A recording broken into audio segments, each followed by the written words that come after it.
வணக்கம் நண்பர்களே. இன்றைக்கி நாம் தமிழ் இலக்கண பகுதியில் என்ன தலைப்பு பார்க்க இருக்கோம்னா, குற்றிய லுகரம் குற்றிய லிகரம் அதான் நம்ம பார்க்க இருக்கோம். தமிழ் இலக்கண வகுப்பு 10வது வகுப்பில் நம்ம பார்க்க இருக்கோம். நீங்கள் நம்ம சேனலுக்கு ஃபஸ்ட் டைம் வந்திருக்கீங்கன்னா, நீங்கள் வகுப்பு 1லேருந்து பார்த்து நோட்ஸ் எடுத்திங்கன்னா தான் உங்களுக்கு யூஸ்ஃபுல்லாக இருக்கும். இல்லை நான் குற்றிய லுகரத்தில் மட்டும்தான் எனக்கு டவுட் இருக்குன்னா நீங்கள் டைரெக்டாக இந்த வீடியோ பார்க்கலாம். வாங்க வீடியோக்குள்ளே போகலாம். ஃபஸ்ட்டு பாருங்கள், முதல்ல எடுத்தோடனே தமிழ் எழுத்துக்களில் முதல் எழுத்துக்கள் சார்பு எழுத்துக்கள்னு 2 வகையாக பிரிப்பாங்க அப்படின்னு சொல்லியிருக்காங்க. இது நம்ம ஃபஸ்ட்டு கிளாஸ்லேயே நம்ம பார்த்துருந்தோம். தமிழ் எழுத்துக்களை முதல் எழுத்து சார்பு எழுத்துன்னு பிரிப்பாங்க. அந்த முதல் எழுத்துக்கள்ங்கிறது எதுனா உயிரெழுத்து 12ம் மெய்யெழுத்து 18ம் இது ரெண்டையும் கூட்டினா மொத்தம் 30 எழுத்துக்கள் வரும். இந்த 30 எழுத்துக்கள் தான் தமிழில் முதல் எழுத்துக்கள் அப்படின்னு அழைப்பாங்க. அது இல்லாமல் இந்த சார்பு எழுத்துக்களை 10 வகையாக பிரிப்பாங்க.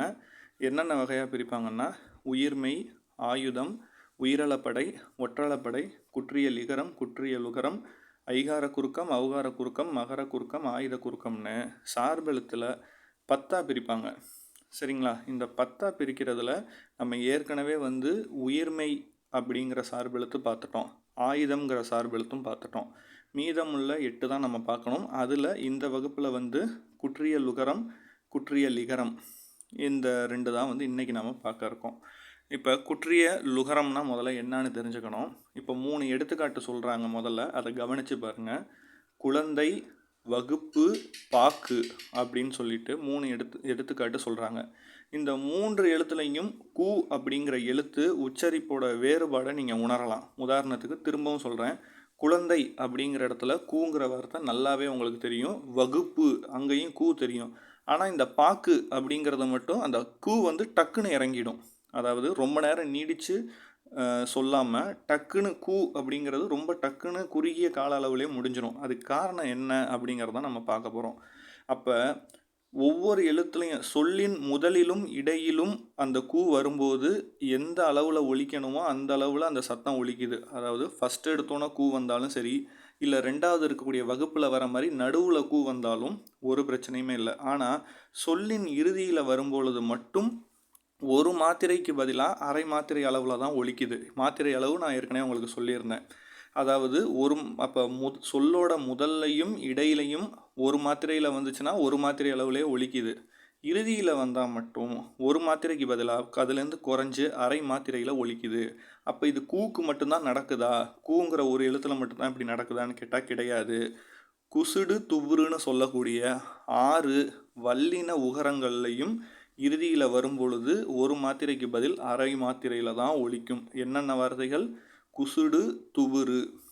இந்த மாதிரி தனக்குரிய ஓசையில் இருந்து குறைந்து ஒலிக்கக்கூடிய உகரங்களை தான் குற்றிய லுகரம் அப்படின்னு சொல்கிறாங்க. இது நம்ம கொஷினில் கேட்பாங்க. குற்றிய லுகரம்னா என்னென்னா குறுமை கூட்டல் இயல் கூட்டல் உகரம், அதுதான் குற்றிய லுகரம். சரிங்களா? அப்போ இதுக்கு எடுத்துக்காட்டு நிறைய கொடுத்துருக்காங்க. காசு, அப்புறம் எக்கு, பயிறு, பாட்டு, பந்து, சால்பு, இதில் எல்லாத்துலேயும் இறுதியில் பார்த்திங்கன்னா இந்த குசுடு துபுருங்கிற வார்த்தையில் தான் முடிவடையுது. இதில் இறுதியில் வரும்பொழுது மட்டும் ஒரு மாத்திரைக்கு பதில் அரை மாத்திரையில் குறைந்து ஒலிக்கும். இப்போ குற்றிய லுகரத்தில் இன்னொன்று இருக்குது. அது என்னான்னு பார்த்திங்கன்னா, தனிக்குறில் எழுத்து அடுத்து வரும் வல்லின உகரங்களில் சேரும் பொழுது பார்த்திங்கன்னா ஒரு மாத்திரை அளவுலேயே முழுமையாக ஒலிக்கும். உதாரணத்துக்கு மேலே இருக்க எடுத்துக்காட்டிலலாம் இடையில் ஒரு வார்த்தை வருதில்ல, சில நேரங்களில் வல்லினம் அல்லாத உகரங்கள் முழுமையாக ஒலிக்கும். சரிங்களா? இப்போ இதில் கீழே கொடுத்துருக்கத பாருங்கள். பசு, அங்கே சு அந்த ஒரு மாத்திரை அளவில் ஒலிக்குது. வீடு ஒரு மாத்திரை அளவில் ஒலிக்குது. 7 அந்த லூங்கிறது ஒரு மாத்திரை அளவில் ஒலிக்குது. அப்போ தனிக்குறில் எழுத்து அடுத்து வரும் வல்லின உகரங்கள் ஒரு மாத்திரை அளவு முழுமையாக ஒலிக்கும். இதை என்ன சொல்லுவாங்கன்னா, இறுதியில் முழுமையாக ஒலிக்கும் பொழுது, உகரங்கள் ஒலிக்கும் பொழுது இதை முற்றிய லுகரம் அப்படின்னு சொல்லுவாங்க. சரிங்களா? இதை தான் இப்போ சில எடுத்துக்காட்டுகள் கொடுத்துருக்காங்க பாருங்கள். தமிழ் எழுத்துக்களில் குறிப்பிடத்தக்க கரம், கான், காரம், கேனம் ஆகிய எழுத்துக்களில் எப்படிலாம் பயன்படுது? இப்போ கரம் அது அகரம், இகரம், உகரம், ககரம், மகரம் அப்படின்னு குறியில் வருது. நெடில்ல ஐகான், ஔகான். சரிங்களா? அப்போ மகாரம், ஏகாரம், ஐகாரம், ஔகாரம், அப்புறம் அக்கேனம் இப்படியெல்லாம் பயன்படுது. இதெல்லாம் எடுத்துக்காட்டு வார்த்தைகள் தெரிஞ்சுக்கோங்க. இப்போ குற்றியல் உகரத்தில் வகைகள் இருக்கான்னு கேட்டால் ஆமாம் இருக்குது. குற்றியல் உகரம் தனக்கு வந்து பார்த்திங்கன்னா கிட்டத்தட்ட 6 வகையாக தன்னை பிரிவுபடுத்தி காட்டிக்குது. எப்படின்னா நெடில் தொடர் குற்றியலுகரம், ஆயுத தொடர் குற்றியலுகரம், உயிர் தொடர் குற்றியலுகரம், சில இடத்துல அதை உயிர்மை தொடர்னு சொல்கிறாங்க, வன் தொடர் குற்றியலுகரம், மென் தொடர் குற்றியலுகரம், இடைத்தொடர் குற்றியலுகரம்னு பிரிக்கிறாங்க. அது என்ன நெடில் தொடர் குற்றியலுகரம் அப்படின்னு நீங்கள் பார்த்தீங்கன்னா, தனி நெடில் தொடர்ந்து வரும்பொழுது குற்றியலுகரம் நெடில் தொடர் குற்றியலுகரம் எனப்படும். உதாரணத்துக்கு கீழே பசுமாடு அந்த இதெல்லாம் கொடுத்துருக்காங்க பார்த்துங்களேன், பாடு, மாசு, பாகு, காது, ஆறு, இதில் எல்லாத்துலேயுமே இறுதியில் குசுடு தூப்புரில் தான் முடியுது. அது ஒரு குற்றியலுகரம்னு நமக்கு தெரியுது. ஆனால் இது நெடில் தொடர் குற்றியலுகரம்னு எப்படி சொல்கிறாங்கன்னா, அதுக்கு முதல்ல இருக்க வார்த்தையை பாருங்கள், பா, மா, கா, ஆன்னு நெடில் எழுத்துக்கள் இருக்குது. அப்போ இதை வந்து ஒரு நெடில் தொடர் குற்றியலுகரமாக நீங்கள் அதை தெரியப்படுத்தலாம். அடுத்தது ஆயுத தொடர் குற்றியலுகரம். இந்த ஆயுத எழுத்தை தொடர்ந்து வரும் குற்றியலுகரத்தை ஆயுத தொடர் குற்றியலுகரம். இது ரொம்ப எளிமையாக நீங்கள் கண்டுபிடிக்கலாம். ஏன்னா ஆயுத எழுத்து நமக்கு தெரியும், ஒரே ஒரு ஆயுத எழுத்து தான். அந்த அக்கேனாங்கிற எழுத்துக்கு அடுத்து வரக்கூடியது தான் இந்த குற்றியலுகரமாக இருக்கும் பட்சத்தில் இது ஆயுத தொடர் குற்றியலுகரம். அடுத்தது உயிர் தொடர் குற்றியலுகரம். இது என்ன உயிர் தொடர் குற்றியலுகரம்? தனி நெடில் அல்லது உயிர் மெய் தனியாக நெடில் வந்தாலோ அல்லது தனி நெடில் அல்லாத உயிர்மை எழுத்து. இப்போ நீங்கள் வந்து ஏன்னா தனி நெடில் வந்துருச்சுன்னா அது வந்து நெடில் நெடில் தொடர் குற்றியலுகரத்துக்கு போயிடும். உயிர்மை எழுத்துக்கெல்லாம் வரும் பொழுது இது வந்து பார்த்திங்கன்னா உயிர் தொடர் குற்றியலுகரமாகும். உதாரணத்துக்கு அரசுன்னு இருக்குது, சூவுக்கு முன்னாடி ராணா வருது, அது உயிர்மை எழுத்து. கயிறுன்னு இருக்குது, ருக்கு முன்னாடி ஈ வருது, இது வந்து ஒரு உயிர்மை எழுத்து. 9 பானா வருது, வரலாறு அதுக்கு முன்னாடி லா வருது, இது எல்லாமே உயிர்மை எழுத்துக்கள் தான். அடுத்தது வன் தொடர் குற்றியலுகரம், மென் தொடர் குற்றியலுகரம், இடைத்தொடர் குற்றியலுகரம். இது எல்லாமே வந்து பார்த்திங்கன்னா வல்லினம், மெல்லினம், இடையினம், இந்த எழுத்துக்கள் தான்.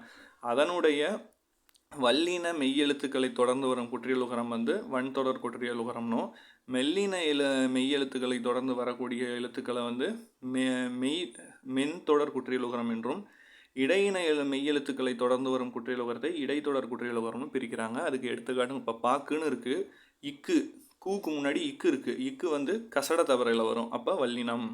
பேச்சு இருக்குது, இச்சு வருது, அதுவும் கசட தபறையில் வருது. பாட்டு, பத்து, உப்பு, இது எல்லாமே கசட தபறை, அப்போ அது வன் தொடர் குற்றியலுகரம்.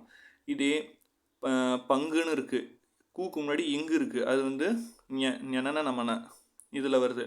பண்பு இருக்குது, இன்னு வருது. அம்பு இருக்குது, இம்மு வருது, இது எல்லாமே மென்தொடர் குற்றியலுகரம். அடுத்தது எரல வளல, இது வந்து மார்பு, சால்பு, மூழ்கு, அப்புறம் வந்து எய்து, இதெல்லாம் இந்த எரல வளலில் வருது.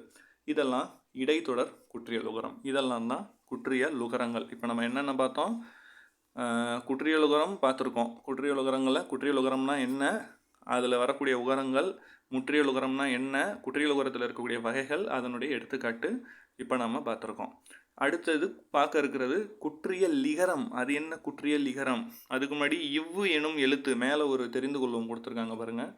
இவ்வெனும் எழுத்து தொடர்ந்து வரும் குற்றியலுகர சொற்கள் இல்லை, சரிங்களா? மேலும் சு, டு, ரு ஆகிய இறுதியில் அமையும் இடையின குற்றியலுகர சொற்களும் இல்லை. இதில் வந்து வார்த்தைகள் இல்லை, இது ஜஸ்ட் நீங்கள் தெரிஞ்சுக்கோங்க. அடுத்தது குற்றியல் லிகரம். இப்போ யாரும் குற்றியல் லிகரம் வந்து பார்த்திங்கன்னா பயன்படுத்துறது இல்லை, அது இலக்கியங்களோடு இருக்குது, அது நம்ம பயன்படுத்துறதில்ல. இருந்தாலும் கேள்வி கேட்குறதுக்கு வாய்ப்பு இருக்குது. இது வந்து அது உகரம் மாதிரி, இது இகரம். குறுமை கூட்டல் இயல் கூட்டல் இகரம்.